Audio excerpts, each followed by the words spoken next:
चुप रहना यानी मौन रहना। जो लोग ज्यादा चुप रहते हैं वह लोग अपने भीतर के असीम शक्तियों को समझ पाते हैं। गौतम बुद्ध के अनुसार मौन की शक्ति इतनी ज्यादा है कि वह हमारे अंदर के सारे तनाव, सारी की सारी चिंता और भय को खत्म कर देता है और लोगों के बीच हमें एक होशियार और आकर्षित मनुष्य बना देता है। एक बार गौतम बुद्ध अपने आश्रम में अपने सभी शिष्यों को शिक्षा दे रहे थे कि दुनिया की सबसे तेज झुर्री हमारी जबान है और दुनिया के सबसे खतरनाक हथियार हमारे शब्द है, जो बिना किसी का खून बहाए लोगों को अंदर ही अंदर मार सकते हैं। हमारे शब्द हमारी ताकत हो सकते हैं उसी के साथ, लेकिन यह हमारी सबसे बड़ी कमजोरी भी हो सकते हैं। अगर हमें नहीं पता कि कब, कहां और क्या और कितना बोलना है, यदि हम सही समय पर सही इरादे के साथ सही शब्दों का प्रयोग करते हैं तो यह हमें एक सफल व्यक्ति बनाता है। लेकिन अगर हम सही समय पर सही इरादे से सही शब्दों का इस्तेमाल नहीं करते तो यह हमारे जीवन को नर्क से बदतर बना सकता है। तो दोस्तों, आज की स्टोरी के माध्यम से मैं आपको बताने वाला हूं कि चुप रहकर कैसे हम अपने जीवन को बदल सकते हैं। आपको चुप रहने की शक्ति का एहसास इस वीडियो में होने वाला है। वीडियो शुरू करने से पहले कमेंट बॉक्स में नमो बुद्धाय लिखकर वीडियो को लाइक जरूर करें। तो चलिए शुरू करते हैं इस कहानी को। जापान में एक बहुत ही प्रसिद्ध बौद्ध भिक्षु रहा करते थे। उनका नाम रिसाई था। रिसाई अकेले रहते थे। दुनिया के शोर शराबे से दूर जंगल में वो रहते थे और वह बड़े ही ध्यानी और प्रभु भक्त व्यक्ति थे, इसलिए वह पूरे जापान में बहुत अधिक प्रसिद्ध थे। एक दिन एक राजकुमार रिसाई के पास आया और बोला, हे प्रिय भिक्षु, मैं हमेशा थका हुआ, निराश और परेशान महसूस करता हूँ। मेरा मन बहुत अशांत रहता है। हालांकि मेरे पास सब कुछ है, दौलत, शोहरत, सुख सुविधाएं जो हर व्यक्ति चाहता है या पाने की इच्छा करता है, लेकिन फिर भी मेरे अंदर इतनी अशांति और चिंता क्यों है? रिसाई ने उसकी बात बहुत ही ध्यानपूर्वक सुनी और कुछ सोचने के बाद कहा, तुम इस प्रश्न का उत्तर जानते हो, बस तुमने कभी इस प्रश्न को हल करने की कोशिश नहीं की है। रिसाई ने आगे कहा, मैं एक रिसर्च करना चाहता हूँ, क्या तुम मेरा साथ उसमें दोगे? इस रिसर्च के बाद तुम्हारे जीवन में किसी भी तरह की अशांति और चिंता नहीं रहेगी। यह बातें सुनकर राजकुमार बहुत हैरान था। उसने रिसाई से कहा, बताइए मुझे क्या करना होगा? अपने मन की शांति के लिए मैं कुछ भी करने को तैयार हूँ। राजकुमार की इन्हीं बातों को सुनकर भिक्षु ने कहा, तो फिर आप अगले 15 दिन के लिए मेरे आश्रम में रहोगे और एक सामान्य व्यक्ति की तरह अपना जीवन व्यतीत करोगे और इन 15 दिनों में तुम अकेले और चुपचाप रहोगे, जितना हो सके कम बोलोगे। राजकुमार उस भिक्षु की बातें सुनकर सहमत हो गया। पहले दिन राजकुमार को लगा कि उसका मन सामान्य से अधिक अशांत और विचलित है। उसके मन में तरह तरह के विचार आ रहे हैं थे और वह आम लोगों की तरह जीवन जीने में असहज महसूस कर रहा है। उसे अंदर से बोलने की इच्छा हो रही थी, लेकिन वह चुपचाप रहा। उसके मुंह से एक भी शब्द नहीं निकला, बस वह चुपचाप बैठा रहता। लेकिन रात होते होते उसे अंदर ही अंदर शांति का अनुभव होने लगा। उसके लिए यह अनुभव अजीब था।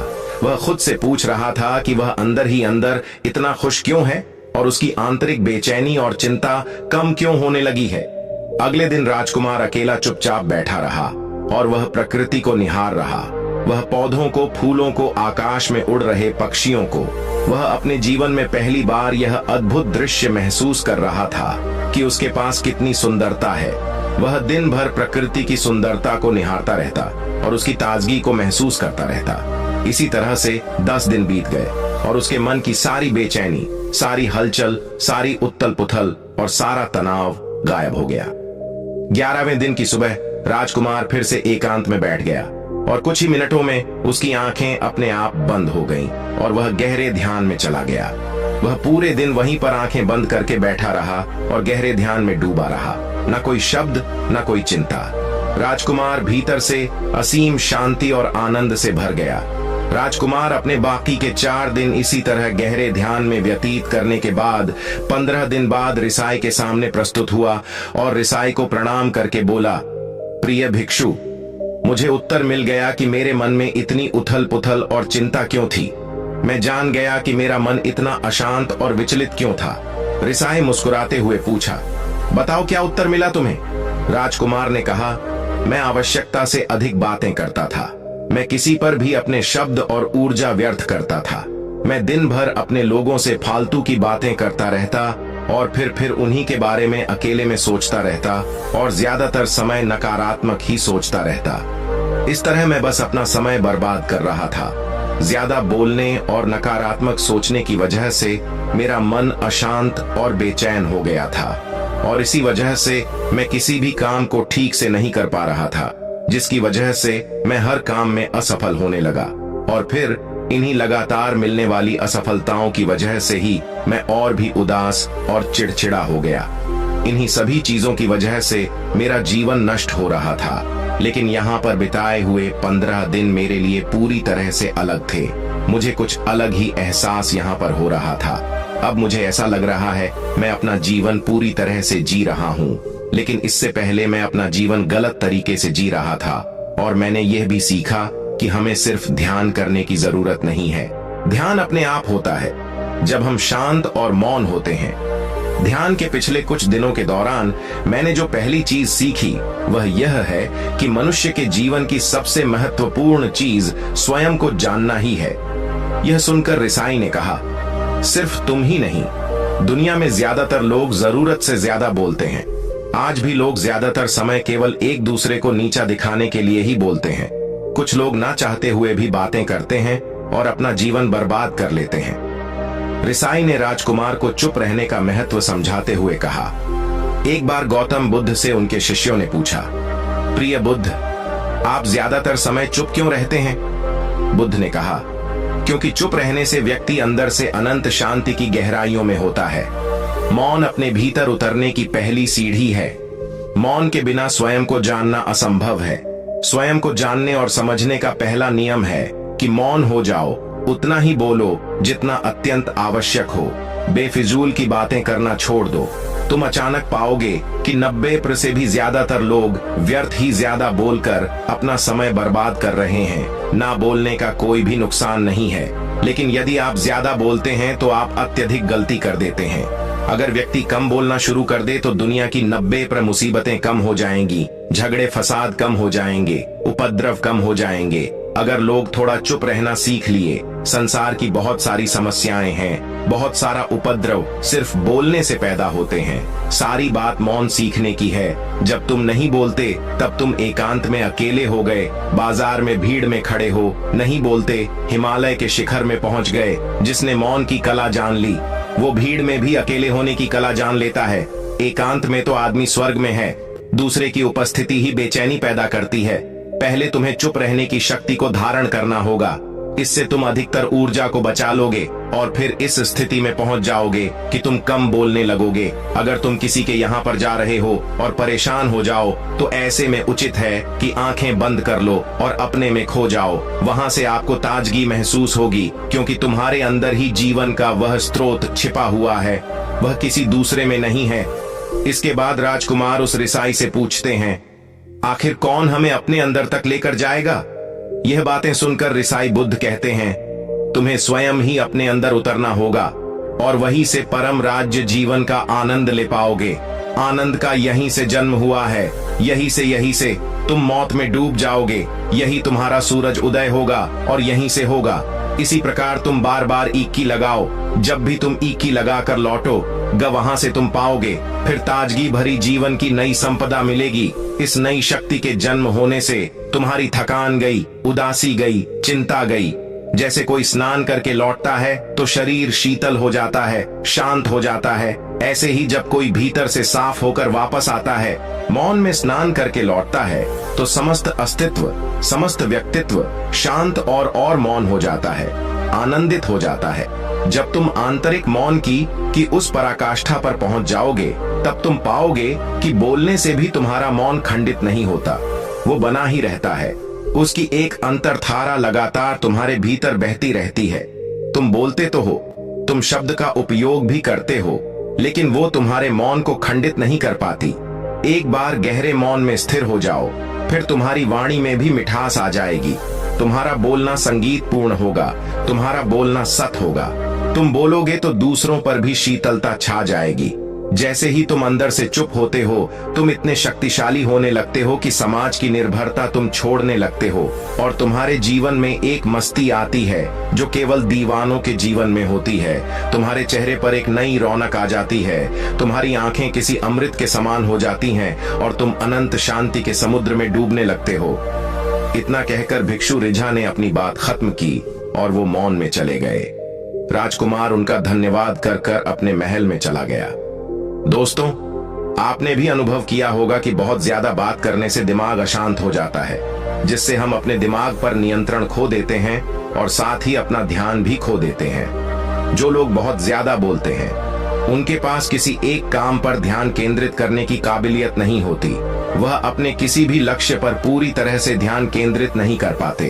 अगर हमारा दिमाग एक जगह केंद्रित नहीं है तो हम जीवन की एस नहीं समझ पाते और ना ही मनचाही सफलता कभी हासिल कर पाएंगे। इसके अलावा भी आपने देखा होगा कि जो लोग अधिक बोलते हैं वह अक्सर लोगों के बीच हंसी का पात्र बन जाते हैं और जो लोग कम बोलते हैं और अपनी बात पर कायम रहते हैं उन्हें लोगों से सम्मान मिलता है। लोग उनकी बातों को सुनते हैं और उन पर भरोसा भी करते हैं। जो लोग जरूरत से अधिक बोलते हैं और अपने विचारों के बारे में पक्के नहीं होते, उनका दिमाग स्थिर और विचलित रहता है, शोर से भरा रहता है और का शांत दिमाग वाला व्यक्ति जीवन में किसी भी चीज में सफल नहीं हो पाता, क्योंकि वह किसी भी काम में फोकस नहीं कर पाता। यदि किसी व्यक्ति को यह पता है कि उसे कब, कहां और क्या बोलना है, तो वह व्यक्ति सच में बहुत बुद्धिमान है और ऐसा व्यक्ति जहां भी जाता है उसका व्यक्तित्व आकर्षण का केंद्र बन जाता है और वह जो कुछ भी करता है उसमें सफल अवश्य होता है। अगर हम किसी महान और सफल व्यक्ति के व्यक्तित्व को गहराई से देखें तो पाए कि वो कम बोलते हैं और कम से कम शब्दों में अपनी बात खत्म कर देते हैं। वो बोलने से पहले वो चीजों और जिसके बारे में उसे बोलना है उनके बारे में गहराई से सोचते हैं। लेकिन जो लोग बहुत ज्यादा बोलते हैं, बहुत बार वह झूठ भी बोलते हैं और अपनी बातों से दूसरों के मन और विचारों पर कचरा डालते रहते हैं। वह ज्यादातर समय दूसरों की बुराई करते रहते हैं, इसलिए उनके अपने भी उनसे नफरत करने लगते हैं और उनसे बचने की सभी शिष्यों ने अपनी शक्ति के अनुसार छोटे बड़े थे संकल्प लिए और गुरु को अपने अपने संकल्प के बारे में बताकर वहां से चले गए। लेकिन वह शिष्य जो खुद को सबसे अलग और बड़ा दिखाना चाहता था, वह सीधे गुरु की कुटिया में पहुंच गया और बोला, मैं कोई छोटा मोटा संकल्प नहीं लेना चाहता, बल्कि खुद की ही जैसे एक बड़ेड और महान संकल्प लेना चाहता हूँ। कृपया आप ही बताएं, क्या संकल्प लेना चाहिए? उसकी यह बात सुनकर गुरु मुस्कुरा आए और बोले, क्या तुम मेरे द्वारा दिए गए संकल्प को पूरा कर पाओगे? क्या तुम्हारे लिए उसे पूरा करना संभव होगा? शायद नहीं, वह तुम्हारे लिए संभव नहीं है। तुम उसे पूरा नहीं कर पाओगे, इसीलिए तुम खुद ही कोई संकल्प ढूंढो। शिष्य ने कहा, नहीं गुरुदेव, आप जो भी संकल्प मुझे देंगे मैं जरूर उसे पूरा करूंगा। गुरु ने कहा, ठीक है, तो तुम अगले 1 महीने तक चुप रहोगे, मुंह से एक शब्द भी नहीं निकालोगे, यही तुम्हारा संकल्प है। शिष्य ने कहा, गुरुदेव, यह भी कोई संकल्प है? यह तो बहुत ही आसान है, 1 महीने तक चुप ही रहना है। आप कोई बड़ा संकल्प दीजिए जो मेरी योग्यता के लायक हो, जिसे पूरा करने में मुझे समस्या हो। गुरु ने कहा, पहले तुम इस संकल्प को तो पूरा करके दिखाओ। शिष्य ने गुरु की बात मान ली और वह उसी समय चुप हो गया और पलटकर कुटिया से बाहर चला गया। उसे चुप रहना बहुत आसान लग रहा था। उसने एक दिन तो जैसे तैसे चुप रहकर काट लिया, लेकिन दूसरे दिन से उसके मन में ना बोलने का बोझ बढ़ने लगा। तीसरे दिन उसे भारीपन महसूस होने लगा और चौथे दिन उसके अंदर एक अजीब सी बेचैनी होने लगी, क्योंकि आसपास आश्रम के सभी शिष्य एक दूसरे से बातें कर रहे थे। वह भी अपना पक्ष उनके सामने रखना चाहता था, उनकी बोलती बंद कर देना चाहता था, लेकिन उसका संकल्प उसके आड़े आ रहा था। इसीलिए वह पूरे दिन सिर्फ मुंह और आंखें बनाता रहता। इसी तरीके से कुछ दिन और बीते और वह शिष्य बीमार पर डीडीडीए गया। उसका सिर फटा जा रहा था, उसका खाने पीने तक का मन नहीं कर रहा था, वह सिर्फ बोलना चाहता था। वह गुरु के पास गया और उनके सामने बैठकर लिखकर उन्हें बताया, गुरुदेव, मैं बोलना चाहता हूँ, बिना बोले मुझे सांस नहीं आ रही, मेरा दम घुटता जा रहा है, मैं अंदर ही अंदर पागल हुआ जा रहा हूँ, मैं क्या करूँ? संकल्प तोड़ दूं क्या?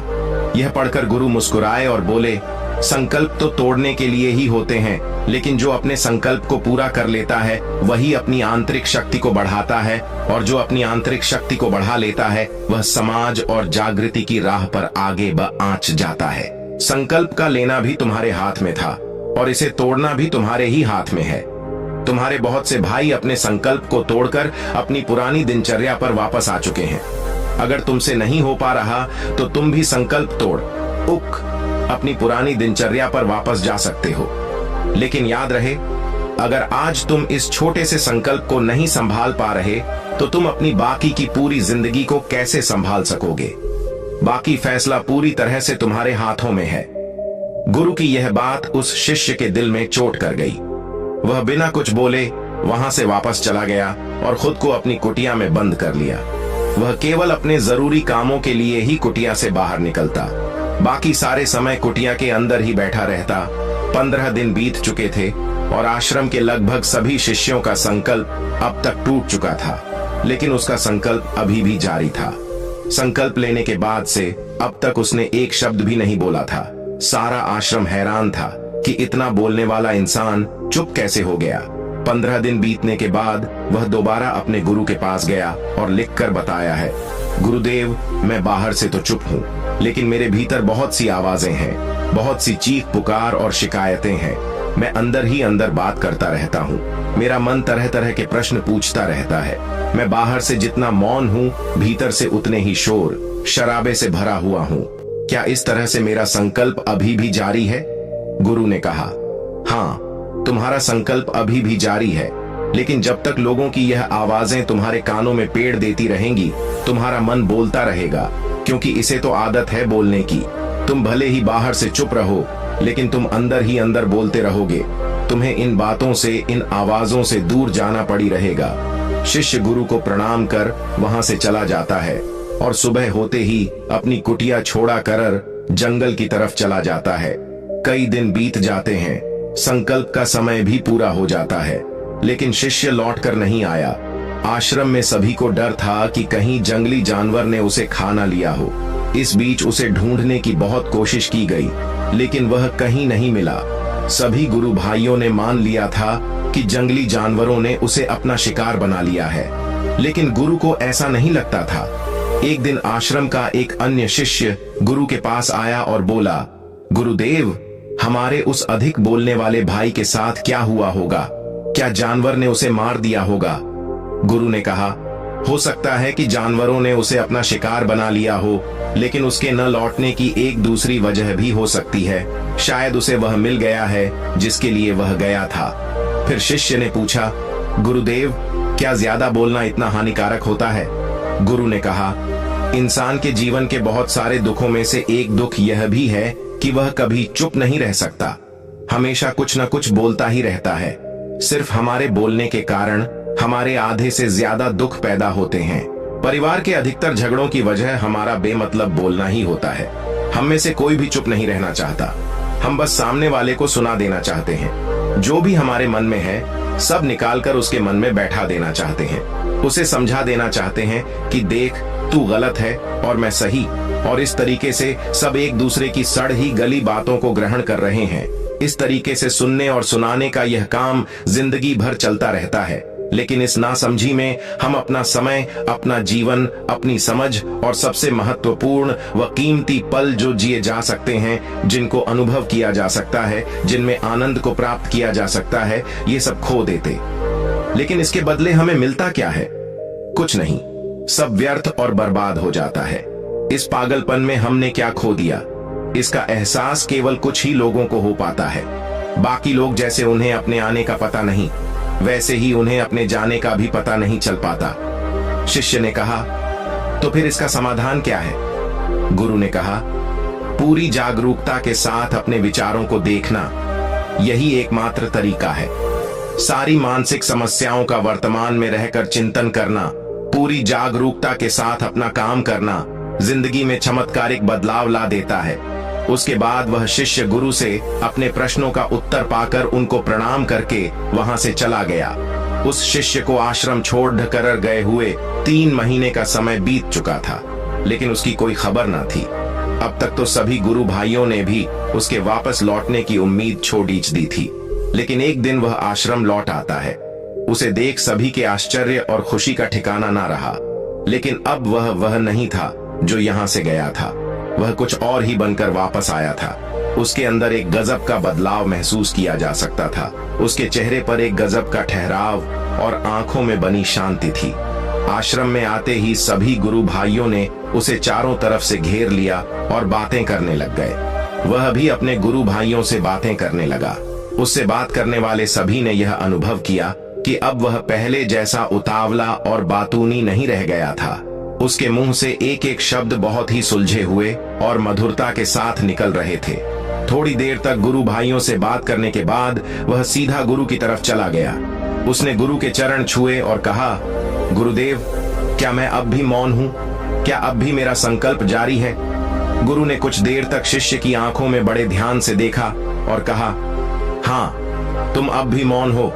तुम्हारे मुंह से एक भी श निकल नहीं रहा और तुम्हारा संकल्प अभी भी जारी है। शिष्य ने कहा, गुरुदेव, जब मैं आश्रम से गया तो मैं मुंह से तो चुप था, लेकिन मेरे अंदर बहुत सी आवाजें थीं।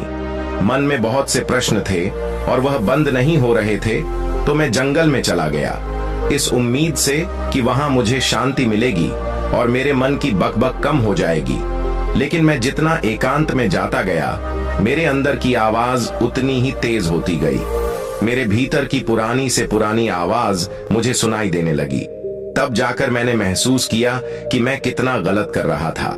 जब मैं अपने परिवार वालों, दोस्तों को और गुरु भाइयों को बुरा भला कहता था, तो उस समय मुझे लगता था कि मैं सही कह रहा हूँ। जब मैं गुरु भाइयों की एक दूसरे से चुगली करता था और उनका मजाक बनाता, तब भी मुझे यही लगता था कि मैं उनसे बेहतर हूँ और मैं सही कर रहा हूँ। लेकिन उस दिन मैंने पहली बार महसूस किया कि मैं कितना गलत बोलता था। काफी दिनों तक यह आवाजें, ये शिकायतें मेरे अंदर चलती रहीं, लेकिन धीरे धीरे करके एक दिन यह सारी आवाजें मेरे अंदर से समाप्त हो गईं। अब मैं भीतर से भी मौन हो गया। उस घने जंगल में बाहर से कोई बोलने वाला था नहीं और भीतर कोई आवाज बची ही नहीं थी, और मैं उस दिन पहली बार मौन का सही अर्थ समझा। मेरे चारों तरफ बहुत शांति थी।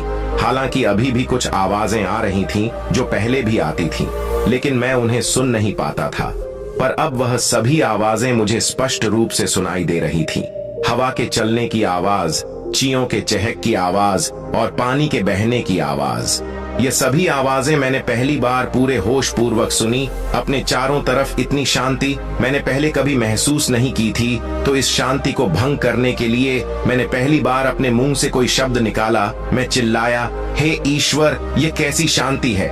सभी कुछ इतना शांत क्यों है? ऐसा क्या हो गया? लेकिन मेरे चिल्लाने के बाद भी शांति भंग नहीं हुई। सब कुछ पहले जितना ही शांत था, बाहर भी और भीतर भी। हे गुरुदेव, मैंने अपने गुरु भाइयों से बात की, मैंने आपसे बात की। मैं बोल रहा हूँ, मैं चल रहा हूँ, मैं सब कुछ देख रहा हूँ, लेकिन मैं अपने भीतर एकदम एकांत में हूँ, मौन में हूँ। भीड़ टेच में होता हूँ, तब भी भीतर से अकेला एकांत में होता हूँ। जब मैं खुद में भी शोर करना चाहता हूँ, तब भी एकांत में ही होता हूँ। अब सब दिखाई पड़ी, डाह नहीं लगा है। सब सुनाई पड़ी, डाह नहीं लगा है। गुरु ने कहा, जब तक हम बाहर की तरफ बोलते रहेंगे, भीतर अशांति ही रहेगी। लेकिन जिस दिन हम भीतर की तरफ मुड़ जाएंगे, तब हमारे मुंह से कुछ भी निकलेगा, हम शांत ही रहेंगे।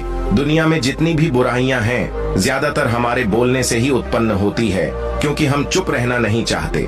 हम जितनी जरूरत है उससे कहीं ज्यादा बोलते हैं। हम सामने वाले को सुनना नहीं चाहते, बल्कि उसकी बोलती बंद कर देना चाहते हैं। उसे सम देना चाहते हैं कि मैं कौन हूँ, मैं क्या कर सकता हूँ, और यही हमारी जिंदगी का मकसद बनकर रह जाता है। हमारी सारी ऊर्जा व्यर्थ के बोलने में बर्बाद होती रहती है।